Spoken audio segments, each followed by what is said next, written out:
All right, let's go. Pretty comfortable one, as we anticipated. I'm so annoyed because I debated when I was making my score prediction between 5 or 4-0, and I chose 4, and then we get the fifth, which is kind of unfortunate, but it's a good win for us, despite the first half being a bit shaky. I think we were much improved in the second. Um, I think that Enzo kind of got the hairdryer out a little bit there, got into some of his players, some of the substitutions that he made really impacted the game, and we'll talk about those as we get into it. I think the first thing that we need to address is the bingo card, and we'll do that. Not actually taking off many things in the bingo card, I don't think, this week, because a lot of the things are kind of on the bingo card are quite negative. There wasn't very many negatives to take from this game. Let me just quickly do my checks as ever.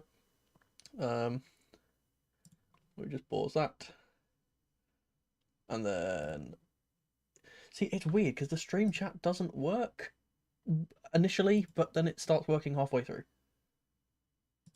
Um, does the chat wait? Does the chat have to be popped out for it to work? Is that what's going on? Yeah, it does. Oh, that's so weird.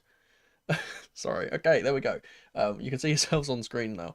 But yeah, yeah, very comfortable performance from us. And I hope that this is the spark that kind of reignites our form in the league too. Obviously, we've got a very difficult but quite an enjoyable game, I would probably imagine, against Bournemouth coming up. And they're a team that are a bit more expansive than the teams we've been facing in recent times. They're all kind of low block, annoying, hard to break down sides. I think Bournemouth will give it more of a go into actually kind of play out and try and actually play against us, and that kind of favours us a bit more. Um, so hopefully, yeah, hopefully we can get a better result there. Let's move into the screen here, because we've got the bingo card, and we'll go through the bingo card first, and then we can tick off or go through the 7 points as I usually do. Now, let's go through this. Disasi Howler, we didn't have this. I don't think he was particularly bad today. I think he had one shaky moment I can think of off the top of my head. I think he was perfectly fine. Philip, clean sheet ruined. This did not happen, but it nearly happened on numerous occasions, and we'll talk about Jurgenson a little bit here because he's one of my points. I will say that we still get the clean sheet, which is nice. Why are you there? I can't think of any why are you there moments really. I mean, I think there was one. I think there's like one position, one where like Felix is a bit deeper, but apart from that, I can't really think of one. Former Chelsea player scores again. Doesn't happen. Academy minutes for not Ty or Josh. Well, we didn't really have the opportunity to do this because the bench was very stacked, so this didn't happen either. Nkunku goal/assist, we get this. Oh, hello. There we go. Wow, this is really laggy. We get a goal and assist for Nkunku. He should have had two. Only gets one, unfortunately. Last week's scapegoat. So this is this is funny because I don't really think that obviously Jackson was mainly the scapegoat for last game, but I'm pretty sure a lot of people were saying like, oh, Nkunku's on his way out, he doesn't want to play, that type of thing, and then obviously he scores. So I'm going to count this, even though it's not really that. But for a clean tackle, I don't think there was any cards given out this game. I think the referee was actually I think the referees are actually pretty decent for the most part. James plays, we got this. We'll talk about him a little bit later as well. Defense scores, we get this. We get numerous goals from the defense actually. Playbook for descent, we don't get that. Fight breaks out, we don't get that. Rescue ball in full flow. I don't really think we didn't really see this much, but the goal for Felix, I think I will count that. I think one of his goals where it breaks from the back all the way up the pitch, and then we get a goal that way. No VAR costs us. Now, this is an interesting one, and it actually leads into what one of my points was going to be, but I kind of changed it, so I'm going to talk about this a little bit more. This happened twice. Not only was it a clear, I'm not sure if it was a penalty or if it was a free kick, but regardless, we basically get a certain goal kind of ticked off from us, with Felix being fouled on the edge of the box, and the refs didn't see it. If it was in the box, I'm not sure if it was in the box. If it was in the box, VAR probably would have said that was a penalty. And not only that, but obviously the penalty.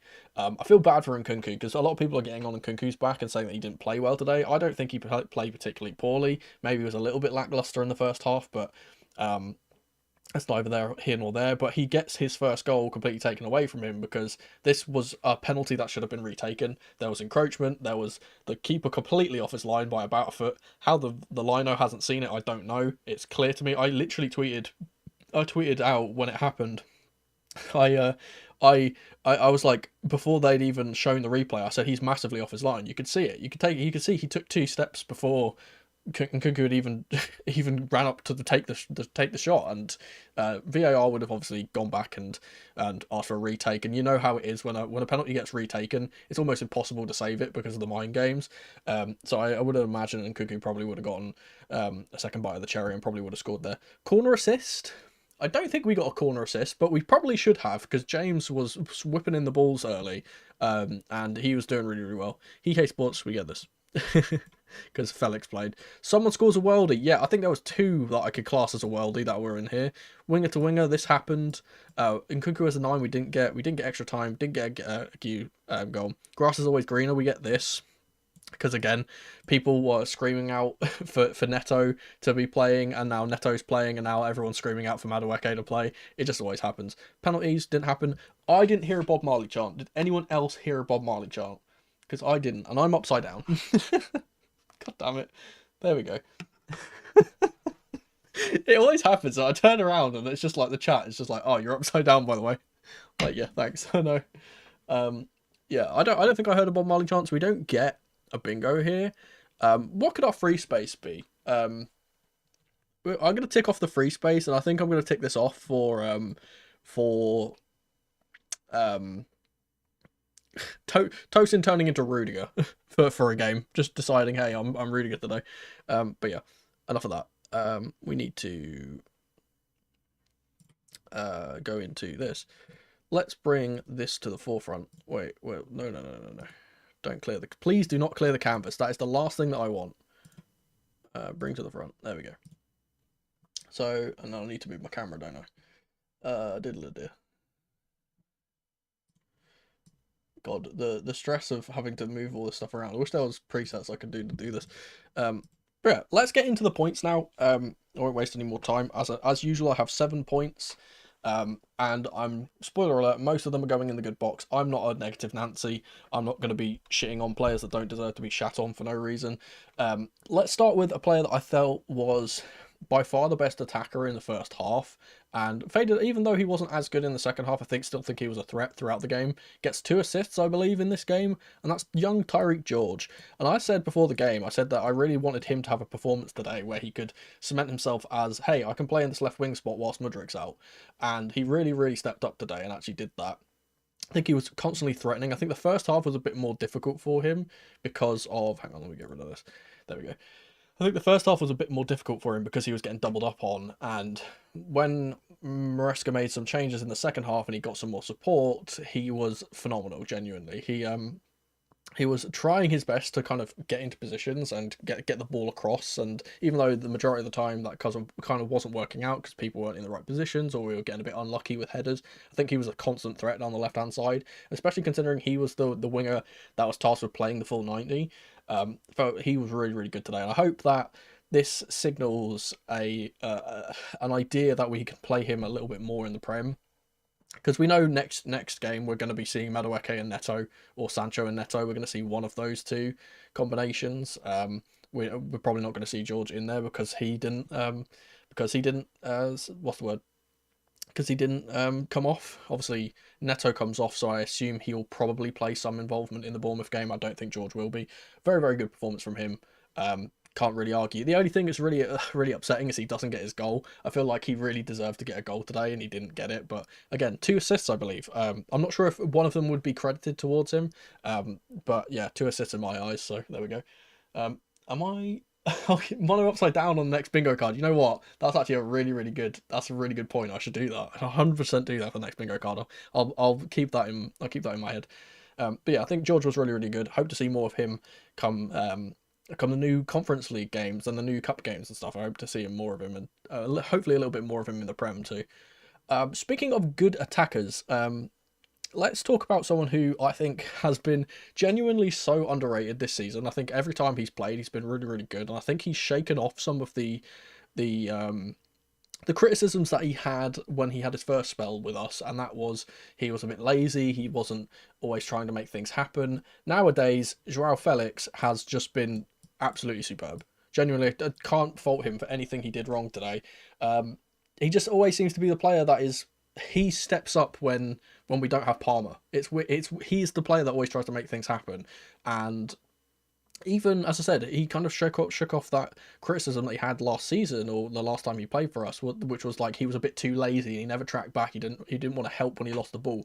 There was multiple times in this game where he tried something, it didn't come off, but he immediately sprinted back to try and win the ball back. There's a clip which I've seen of him running all the way back into basically a right back spot and tackling the ball back off one of their wingers. Love to see that from him. If I was gonna say, if he was, this is crazy because he isn't a very clinical player and he does miss some chances, but he still ends up coming away from this game with 2 goals, and it's crazy to me how good he is in comparison to how we saw him the last time he was playing for us. He wasn't as complete as he is now, and he's definitely taken to this kind of new half space role that he's playing in. And again, every time he plays, he looked good. Like genuinely, I don't think he hasn't had a glaringly bad game since we've brought him back to the club. I said the second goal in particular is an absolute worldie. Love the way he shifts it one way, shifts it the other way, completely fools the defender and just puts it top corner. Like we need players that can kind of create something out of nothing, especially against these kind of low block sides that are really hard to break down and hard to kind of get goals against. Yeah, it's phenomenal from him again. And again, the link up between him and George on the left hand side was really nice to see too. Switched off the second half. Yeah, I'd just say that's exactly what happens to me a lot of the time when I watch like rivals games. Is that I watch the first half and I'm like, oh, this game is terrible. I'm not going to bother watching it, and then I switch off and they immediately score like 7 goals in the game. Is that his 8th goal of the season for Felix? That's crazy. He's doing really really well. Glad to see it. Let's talk about I think I'm going to rip the band-aid off with the only thing which is quote unquote negative today. I'm not going to be putting him in the bad box because I don't think he was particularly bad. Like I don't think he was horrific, but there was some really bizarre moments from him, and it's for Philip Jurgenson. I'll call it out when players have a bit of a weird game, and this was just a really bizarre game from him. I genuinely have never seen him this shaky. I don't know what it was, if it was the occasion, if it was the Morecambe fans who were, credit to them, loud all game. I don't know if it's because he was cold, because he basically had nothing to do the whole game, and except for the few moments that he basically did make these mistakes. I don't know what happened to him. he just looked so shaky the whole game. He like wasn't comfortable claiming anything. He was spilling every shot that he was saving. It was really weird. It was really really bizarre. I'm really not sure what happened to him. So yeah. I said I'm not going to put him in the bad box because even though he didn't have a great game, I don't think he had particularly. I don't think he was terrible. It was just a bit weird to see him as shaky as he was, considering how confident he was. Even the commentary said like he's been so good in the Conference League. Where has this come from? Like they had no clue. I didn't either. Someone's mentioned in there, so I'm going to move back into the good box. I'm going to be putting in Nkunku. Again, I think a lot of people will get on his back for this performance. I think that a lot of people will say that he wasn't as good as he possibly could be, and I'm a person that always says if you're going to have a bad game, at least get a goal, right? If you're a forward, if you're going to have a bad game, you got to do a Mohamed Salah. You know how Mohamed Salah always has a dreadful game, but he always gets goals. That's his thing. He doesn't play well, and then he gets the goals. That's what I want to see from my forward players. If he's not going to be playing well, and I don't think he had the best first half. I think he was much better in the second. I think he was trying to be a bit too much of a provider in the first half. He kind of went a bit more selfish in the second. That kind of helped him. And again, in the first half, I feel like he's robbed of a goal because the penalty should have been retaken and it wasn't. Again, that's just a matter because we don't have VAR. I really don't understand why we don't have VAR in Prem stadiums in these early rounds of cups. It's just bizarre to me. It doesn't benefit either team. It doesn't, like, I get it's because like, oh, some draws are in stadiums that don't have it, but it's like, well, that's just tough luck, isn't it? That's just tough luck of the draw.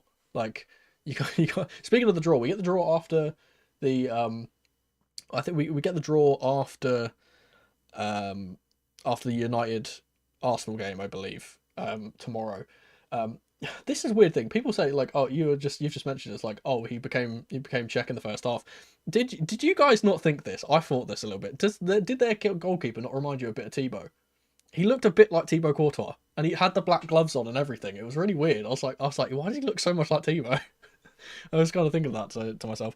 But yeah, I don't think Nkunku had a particularly great game, but he can't. If you're gonna have a quote unquote worse game than you usually would do, silence the haters by scoring a goal, and that's what he did. Um, let's talk about something very. This is a very small thing, but I needed to mention it. I was going to single out James because I think James had a pretty decent game, but I'm just going to kind of sling him and Lavia together by saying thank God there was no injuries in this game. Like, just thank God that these two got through 45 minutes without getting injured again. That is such a blessing for us.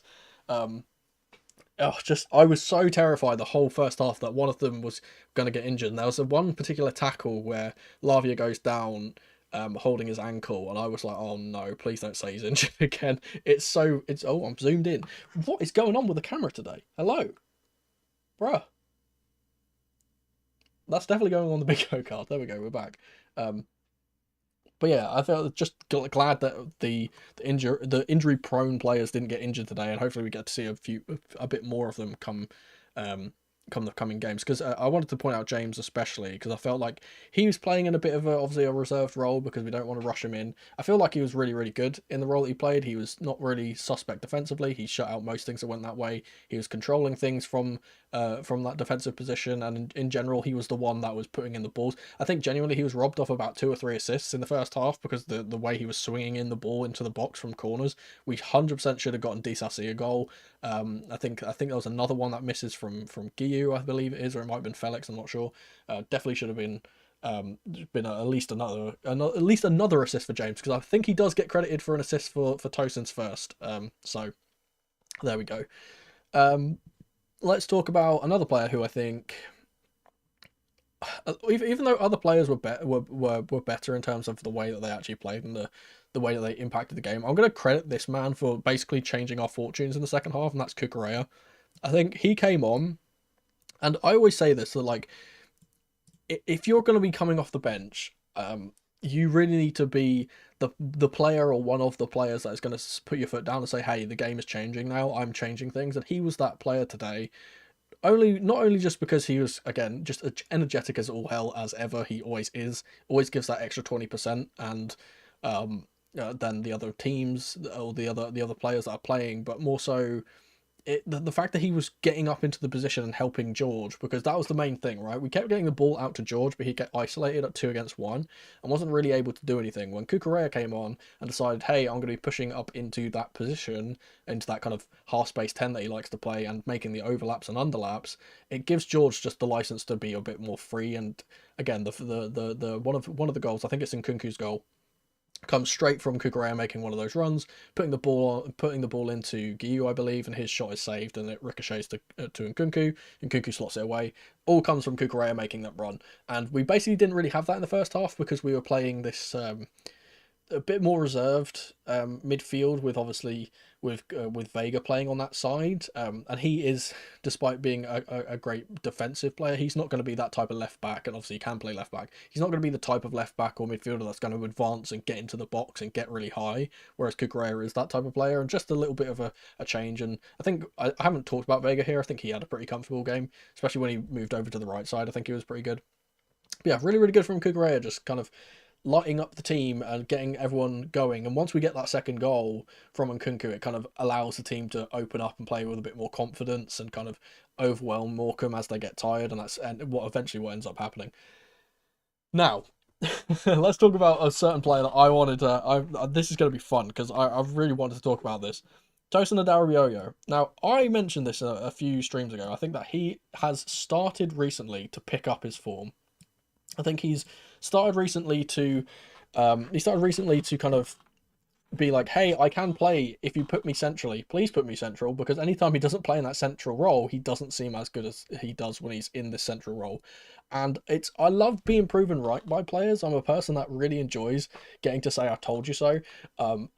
People always say I hate to say I told you so. I always say I love to say I told you so. And he proved me right today, because what did I say in my pre-match stream when we were talking about Reece James, and I said I wish we just had more players that from our defensive line would just shoot from outside the box, because things happen when you shoot. It doesn't. We always have this situation where we pass it around the goal and keep possession, and nothing happens because we don't put the ball in the box. Tosin decided, you know what? I'm going to be the second coming of Antonio Rudiger today, and I'm just going to shoot anytime I get the ball. And I love that, because the first time he does it, it comes off with a goal. It gets a deflection, goes straight in. And then the second time he does it, it gives this fear to the Morecambe backline anytime he gets on the ball that he's just going to blast it forward into the goal. So they have to panic and kind of try and make things happen. And you see the way that he adapts him doing this is that he gets on the ball, he puts his head up like he's going to shoot, and then he fires in incisive passes into the box instead, because they're expecting a shot and it doesn't come in. And I really like that from him. Not only that, but I feel like in general his his control of the game today was really good from that central role, and he seemed to be the guy who was kind of like being the calm one in the team, being the one that's kind of like directing the other ones, especially when we have young players in the side, like we have George playing, for example, and have Guiu playing. You need that kind of leader in the back line, and he was definitely the one today. And then, of course, he decides, you know what, one goal's not enough for me, I want another top-range banger, and he smashes it from 30 yards and scores another one. And when I said I said this as well. I said I want to get more goals from our back line. I said that in my last video. I said really want to see our back line getting some more goals. And this is when I was talking about Anselmino, because obviously Anselmino has I think he's got five goals slash assists this season for Boca. I was talking about how I really wanted some more goals from our backline, and Tosin delivered today. And he was like, "Yeah, you want goals? Here, have two." I thought he was going to get a hat trick today, because I was just any time we got on the ball, everyone was just saying shoot. It just felt like one of those things where we had this with Rudiger. Like anytime Rudiger got on the ball, no one cared if he shot, because we were all like, he's going to score one eventually. And obviously he eventually did in that very memorable but also hopefully forgettable game. I think it was against Brentford. I believe it was against Brentford where he smashes that in and we lose by like 3 goals afterwards. But apart from that, yeah, really really good solid game from Tosin today. I'll put up the poll if I can remember how to. I think I got to do it from the chat. It was the 4-1 Brentford game. Yeah, that's what I thought. My memory is not very good, but that's what I assumed it was. Poll. So we'll put in the poll for the True Blue today. I think it's pretty obvious who's going to win this, but you guys obviously have your own opinions, so you guys can choose. I'm going to put in 4 players from this box, and the only player I'm going to omit here is Nkunku, because I don't think he particularly had the greatest game overall. So I'm not going to put him in, but the rest of the 4 players will be going in. You can decide between yourselves. If I can spell Cucurella, that would be great. Tosin. Boom. Start the poll. As I said, you guys can vote, and whilst you do, I'll take a sip of my coffee. But yeah, so for this game, I think I'm going to... So I'll do a small tactical breakdown for this game that'll either come out tomorrow or the day after. Probably the day after, I'm not sure. And then, I said for the Bournemouth game, I'll do some 3 added minutes, which will be fun. That'll be the first time I get to do that. Because I'm still kind of working out the inner workings of that and trying to figure out how I can actually do that and present it as a style. But yeah, we'll do that. And hopefully we can move on to another victory against Bournemouth. And when is our game against Bournemouth? I know it's soon actually. Let me see when that is particularly. It's on Tuesday. So it's Tuesday and it's a 7:30 kickoff. So I'll probably be doing my pre-match stream about 6 o'clock, I would say. Probably 6 p.m. So the pre-match stream will go out.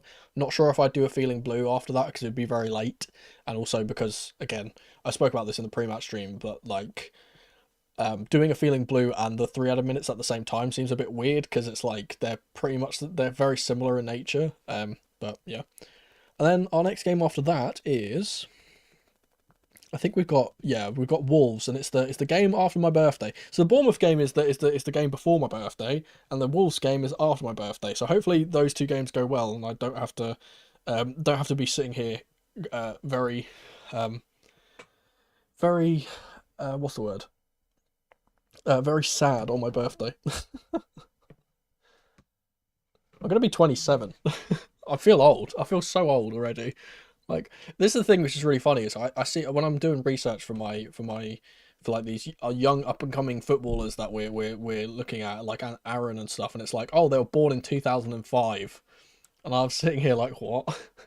Like, what do you mean? What do you mean they're born in 2005? Um, oh, that's weird. I've just noticed that the poll in the Streamlabs chat, the poll comes up as actually like text in the chat. That's weird. Um, James is not prime Neymar today. He didn't get injured. I assume this is what you're referring to there. Hopefully that can continue. As I said, this injury for James is his other hamstring. It's not the one that keeps having bad issues. So hopefully he's gotten over that, and it was just a kind of a minor thing that happened. He can get back on the horse and start playing some more games. I saw a crazy stat today. It was like he's only like this is like only his 10th ever start as Chelsea captain or something like that, which is crazy considering how long he's been our captain for two seasons now, and he's only well two and a half seasons, and he's only started 10 games as captain. Um,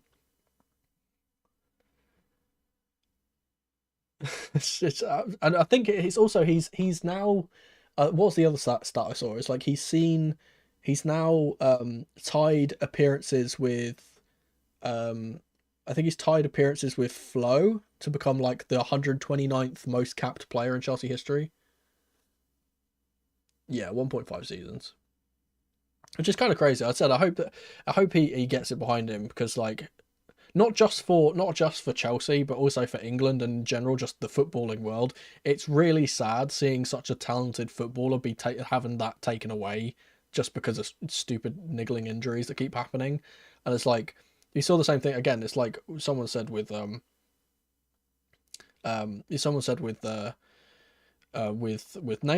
earlier. Neymar's another one where it's like Neymar is an absolute brilliant footballer, but the injuries have just taken him back so long, and it's just like, can you imagine the numbers that Neymar could have put up if he didn't have his injury issues? And it's like the same thing with like R9 and those types of players. It's just like it's so sad seeing that from a neutral perspective. I think James is another one where it's like when we had that first run with him in the team, where he was 19 and he came into the first team. I genuinely I was sitting there being like, this is an absolute world class right back. I've never seen anyone be this good, and we don't get to see it very often. Now he's like in his mid-20s, and it's just like sad.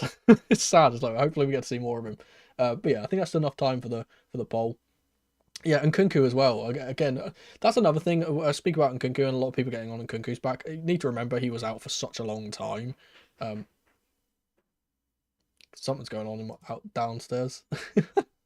Hopefully you guys didn't see that. Let me end the poll. And let's see who won. Poll closed. Tosin wins by 44%, and then Felix is very close to second. But there we go. Tosin goes in. He's our true blue for today. And yeah, hopefully, as I said, hopefully we can continue this good form. Very good performance today. Hopefully we can continue this form up against Bournemouth on Tuesday.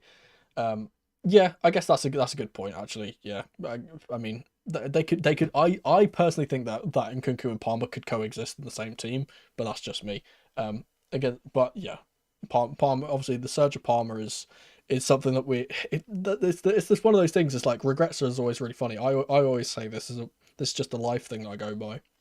Is that I sit there and I never say that I regret doing something, because it's kind of like you always get to the point that you're at in life or whatever by doing every decision you ever make. So it's like it's like you've either done something good and you don't regret it, or you've learned from the experience and you can like use that in later on life. It's a bit weird, but you know what I mean.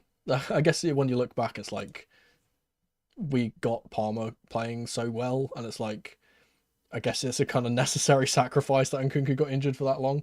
But yeah, thank you guys for hanging out as ever. I'm gonna be I'm gonna be trying to rest my voice now because I'm very hoarse all this talking today. But yeah, enjoy the rest of your evening. I'll see you guys on Tuesday. As I said, it's probably gonna be a 6 p.m. is when I'm gonna stream on Tuesday for the Bournemouth game. So hopefully you don't miss that. And yeah, I'll see you guys